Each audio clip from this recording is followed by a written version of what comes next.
రాజుగా కురమా అన్నయ్య నసీరు అన్నయ్య ముద్దుల కన్నయ్య అన్నయ్య అరే మన రోజు మనకుంది మన్నయ్యో పక్కన్నలు మాదన్నలు తానీష మంత్రులుగా ఉన్న నాడే రామదాసు రాముని గుడి కట్టెనుగా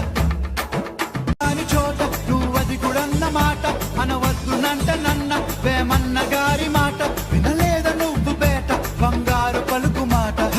తులీ కుతుబ్ షాహి ప్రేమ ప్రేయసికి చిహ్నంగా భాగమతి పేర భాగ్య నగరమునే